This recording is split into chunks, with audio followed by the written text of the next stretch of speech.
अभिनेता सैफ अली खानवरच्या हल्ल्याच्या प्रकरणी आरोपीला 5 दिवसांची पोलीस कोठडी। घटनास्थळावरून सैफवरती हल्ला केलेल्या चाकूचा एक तुकडा मिळाल्याची पोलिसांची माहिती।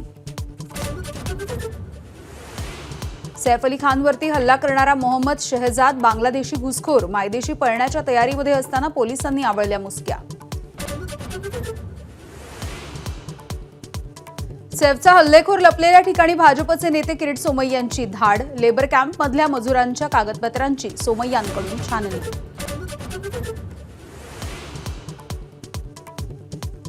जीपेवरून केलेल्या व्यवहारावरून सैफ अली खानच्या हल्लेखोराची ओळख पटली। आरोपीकडून बांगलादेशचा जन्मदाखला सुद्धा हस्तगत।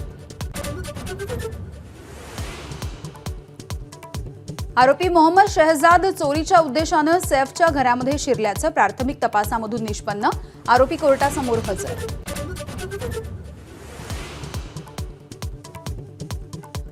आपण अभिमन्यू नाही तर अर्जुन असल्याचा धनंजय मुंडेंचा दावा। ठरवून टार्गेट केलं जात असल्याचा शिर्डी अधिवेशनामध्ये मुंडेंचा एल्गार। तर धनंजय मुंडेंबाबत उठलेलं वादळ भाषणामधून थांबलं। अजित पवारांचं वक्तव्य। पहाटेच्या शपथविधीवेळी अजितदादांना भाजपसोबत न जाण्याचा सल्ला दिल्याचा धनंजय मुंडेंचा गौप्यस्फोट। तेव्हापासूनच दादांच्या विरोधात पक्षांतर्गत षडयंत्र सुरू असल्याचा दावा।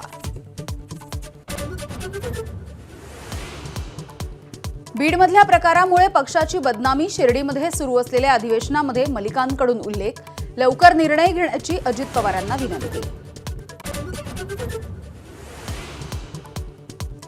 जे काही काम करू शकत नाहीत त्यांना बदललंच पाहिजे। पक्षातील संभाव्य फेररचनेवरती ज्येष्ठ नेते छगन भुजबळ यांची भूमिका।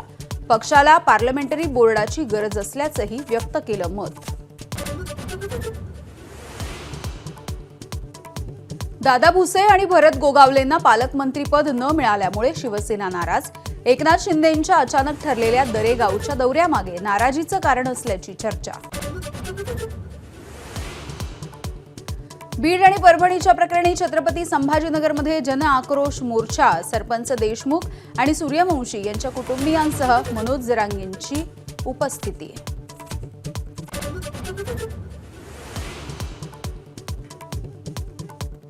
वर्ल्ड इकॉनॉमिक फोरमच्या बैठकीसाठी मुख्यमंत्री देवेंद्र फडणवीस दाओसमध्ये दाखल। थेट परकीय गुंतवणुकीचा आधीचा उच्चांक मोडणार का याचीही उत्सुकता।